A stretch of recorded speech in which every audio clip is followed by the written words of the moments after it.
শহরের যানজট আর ব্যস্ততা থেকে যখন নিজেকে মুক্তি দিতে ইচ্ছে হয় তখন নৈসর্গিক রাঙামাটির নামটা মাথায় আসে। ভ্রমণ পিপাসুদের কাছে বাংলাদেশের রাঙামাটি শীর্ষে থাকা একটি নাম। এখানে আমি আমার রাঙামাটি ভ্রমণের সকল তথ্য আপনাদের সঙ্গে তুলে ধরবো। Hello guys, welcome back to my channel. আপনি এখানে নতুন হয়ে থাকলে প্লিজ কনসিডার সাবস্ক্রাইবিং। আমার জার্নিটা স্টার্ট হয় কুমিল্লা থেকে। আমি ট্রেনে চট্টগ্রামে চলে আসি ফার্স্টে। ভোরে আমরা পৌঁছানোর পরে এখানে একটা হোটেলে আমরা নাস্তা অর্ডার করি অ্যান্ড নাস্তা ফিনিশ করার পরে আমরা বাস স্ট্যান্ডে চলে আসি। সেখান থেকে সরাসরি আমরা রাঙামাটির বাসে উঠে পড়ি, যেটার জনপ্রতি ভাড়া ছিল প্রায় 270 টাকা। রাঙামাটি পৌঁছানোর পর আমরা একটা হোটেল ভাড়া করি, যেটার নাম ছিল নাদিশা ইন্টারন্যাশনাল, আর এটার ভাড়া ছিল পার নাইট 1300 টাকা। এটা প্রিটি বেসিক একটা রুম। এখানে একটা টিভি আছে, এখানে একটা সিঙ্গেল বেড আছে অ্যান্ড এখানে ডাবল বেড আছে and this is the cupboard. এখানে আপনি আপনার ড্রেসেস হ্যাং করে রাখতে পারবেন and this is me, sorry অনেক মেসি অবস্থায় আছে and this is the washroom. এটা প্রিটি বেসিক লাগছে আমার কাছে। You got a towel which is basically I think this is useless. রুমে আমরা পৌঁছাই প্রায় 12টার দিকে। তারপর শাওয়ার নিয়ে ফ্রেশ হয়ে আমরা কাঁচা আম খেতে বসি। কাঁচা আম শেষে আমি আমার বোনকে নিয়ে লাঞ্চের জন্য বেরিয়ে পড়ি। আর এখানে স্ট্রিটে অনেক ছোট ছোট সুন্দর দোকান ছিল, ওগুলো আমরা এক্সপ্লোর করি। কিন্তু হঠাৎ চোখ পড়ে সেই সুন্দর লেকটার দিকে আর আমার চোখটা সেখানে আটকে যায়। তারপর এখানে একটা হোটেলে আমরা খেতে আসি। এখানে আমি অর্ডার করি একটা টমেটো চাটনি, একটা শুটকি ভর্তা, হাঁসের মাংস, ডাল আর 2টা ভাত। আর আমাদের টোটাল বিল আসছে 425 টাকা। তো বেসিক্যালি আমরা সিএনজি দেখতে এই সাইডটাতে দাঁড়ালাম। আর এখানে আমরা পলওয়েল পার্কে যাওয়ার জন্য সিএনজি খুঁজতেছিলাম। তো ওরা কেউ কেউ চাচ্ছে 80 টাকা, কেউ কেউ 70 টাকা, আর কেউ কেউ বলছে 60 টাকা। মানে আপনাকে এটা বার্গেন করে নিতে হবে। এটা আপনার বার্গেন স্কিলের উপর অনেকটা ডিপেন্ড করবে। আর মেবি আপনার বার্গেন স্কিল ভালো হলে আপনি 40 টাকাতে দিতে পারবেন। আমরা 60 টাকা দিয়ে একটা সিএনজি রিজার্ভ করে নিই আর পাশের এই লেক ভিউটা দেখতে দেখতে পলওয়েল পার্কের দিকে যাই।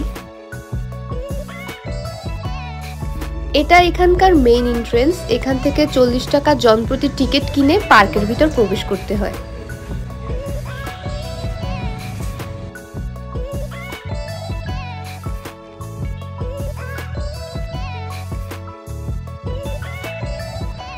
এখানে এক পাশটাতে বাচ্চাদের খেলার পার্ক আর অন্য পাশটাতে সুবিশাল কাপ্তাই লেক।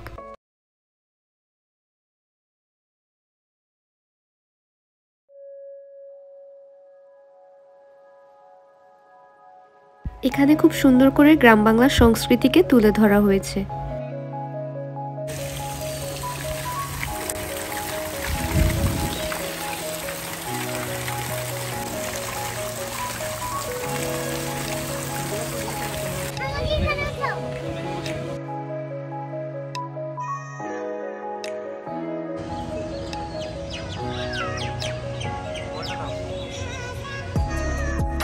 এটা গ্লাস ব্রিজ। ফাঁকা সময়ে এই জায়গাটা বেশ সুন্দর দেখতে, বাট এখন আমি এখানে কোনো প্লেস না পাওয়াতে আমি অন্য সাইডটাতে চলে যাই। এই জায়গাটা দেখতে এতটা সুন্দর যে এখানে মানুষের ভিড় অনেক বেশি ছিল, আপনারা দেখতে পাচ্ছেন।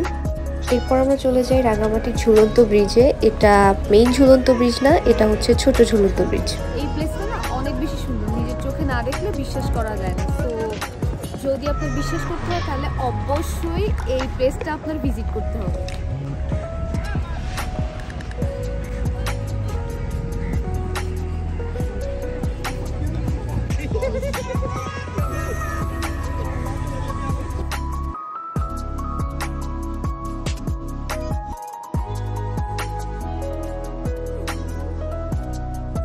আমি এখানে মুভ করতে করতে একটা প্লেস আমি নোটিস করি, যেখানে আমি দেখি কায়াকিং করার ব্যবস্থা আছে। So I am pretty interested. আর ওই প্লেসটা রাইট দেয়ার।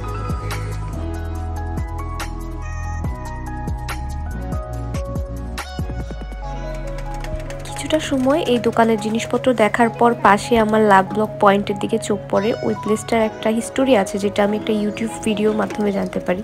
এখানে কোনো একটা কাপল ঘুরতে আসার পর পানিতে পড়ে দুজন একসাথে মারা যায়, আর ওদের স্মৃতিচারণায় এই প্লেসটা তৈরি করা হয়। লেকের পাড়ে সন্ধ্যাবেলা নিরিবিলি এভাবে বসে থাকার অনুভূতিটা খুব মায়াবী ছিল। পাশেই একটা দোকান থেকে আমি 30 টাকা দিয়ে একটা কফি নিয়ে এখানে চলে আসি। কফি খেতে খেতে লেকটা দেখি, বেশ ভালো লাগে আমার। আমরা শহরের মানুষরা এমন ভিউগুলো সাধারণত পাই না।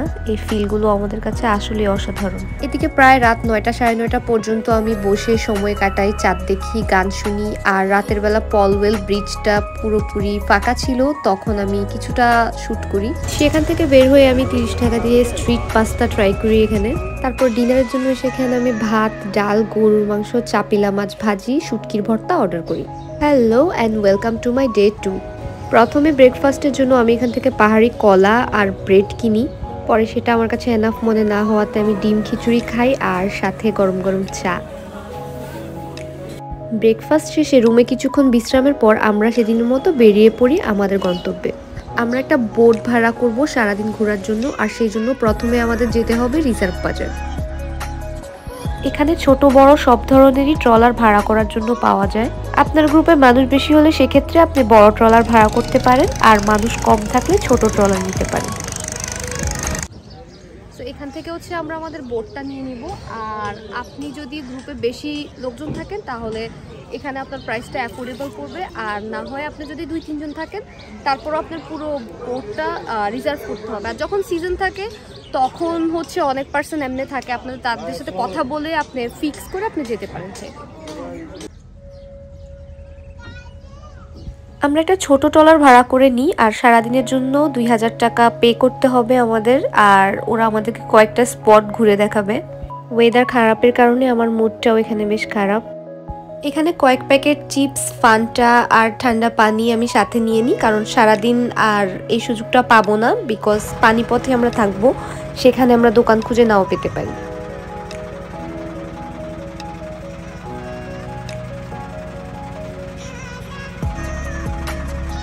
চারপাশের পরিবেশটা এত অদ্ভুত সুন্দর ছিল যে আমি মনোমুগ্ধ হয়ে শুধু দেখছিলাম। এটা সর্বপ্রথম স্টপেজ ছিল আমাদের, যেখানে আমরা থামি।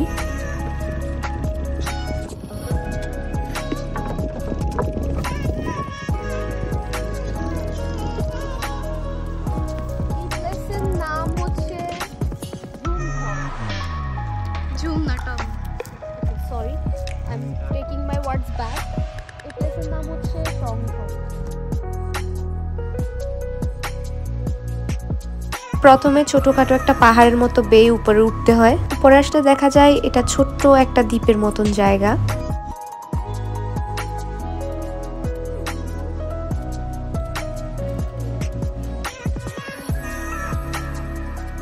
কতটা প্রশান্তি এই ছোট্ট জায়গাটার মধ্যে লুকিয়ে আছে তা না আসলে কখনো বুঝতে পারতাম না।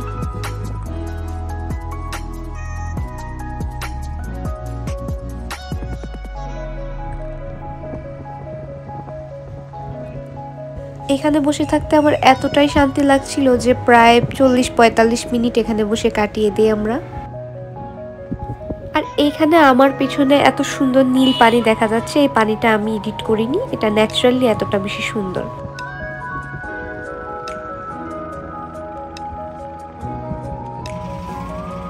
ওই জায়গাটা দেখার পর আমরা সেখান থেকে উঠে এবার আমাদের সামনে অন্য গন্তব্যে আমরা রওনা দিই।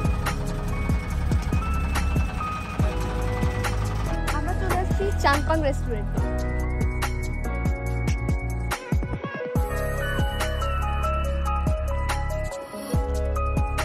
টংঘরের মতো চাংপাং রেস্তোরাঁও ছিল টিলার ওপরে। গরমের কারণে এত উঁচু জায়গাতে উঠতে বেশ কষ্ট হচ্ছিল। এখানে বসার পর আপনি এমন একটা দৃশ্য দেখতে পাবেন। আর এখানে খাবারের অর্ডার দিলে কিছু অ্যাডভান্স টাকা পে করে দিতে হয় ওনাদেরকে, এটা ওনাদের এখানকার সিস্টেম। সো আমরা অর্ডার করেছি চাপিলা ভর্তা, আর এটা হচ্ছে ব্যাম্বু চিকেন, এটা দেশি মুরগি, আর এটা হচ্ছে ওদের স্পেশাল সালাদ। এখানে হচ্ছে ডাল, আর এখানে হচ্ছে রাইসের প্যাকেজ।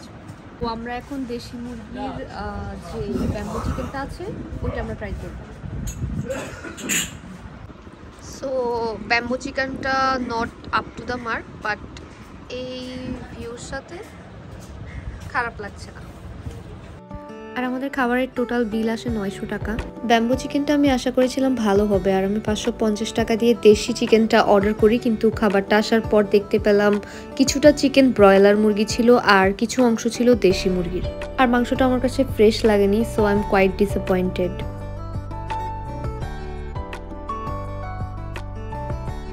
লাঞ্চ শেষে আমরা রওনা দিলাম আমাদের নেক্সট ডেস্টিনেশনে।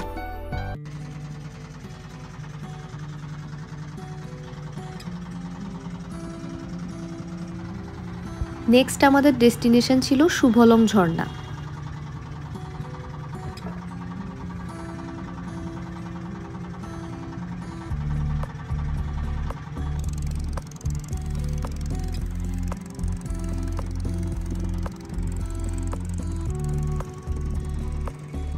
যাওয়ার পথে আশেপাশের দৃশ্যগুলো বেশ মনোরম। আশেপাশের গ্রামের মানুষদের বোট দিয়ে নদী পার করতে দেখা যায়, পাশের গ্রামগুলোর ছোট্ট মন্দির দেখা যায়।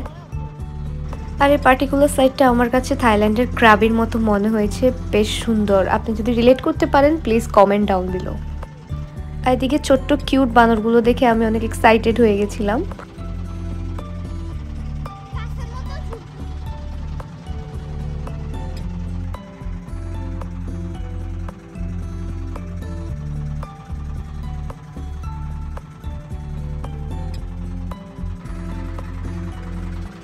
আমার এই ভ্রমণ সময়টা ছিল মে মাসের শুরুর দিকে 2023 সালে। সো ওই টাইমটাতে অনেক বেশি গরম থাকে, তাই জন্য ঝর্ণা শুকিয়ে যায়, যার কারণে আমি বোট থেকে নামিনি। বোট থেকে বসেই শুভলং ঝর্ণার ছোট্ট একটা ক্লিপ আমি নিয়েছি। যদিও তারপর আমরা অনেক এক্সাইটিং প্লেসে ঘুরেছি, সেটার ভ্লগের জন্য আপনার এটা সেকেন্ড পার্টের জন্য ওয়েট করতে হবে। আর এটা হচ্ছে শুভলং ঝর্ণার অবস্থা, একদমই কোনো পানি নেই। আজকে এখানে শেষ করছি। ভিডিওটার সেকেন্ড পার্ট দেখার আহ্বান রইল। সেই পর্যন্ত ভালো থাকবেন, সুস্থ থাকবেন, আল্লাহ হাফেজ।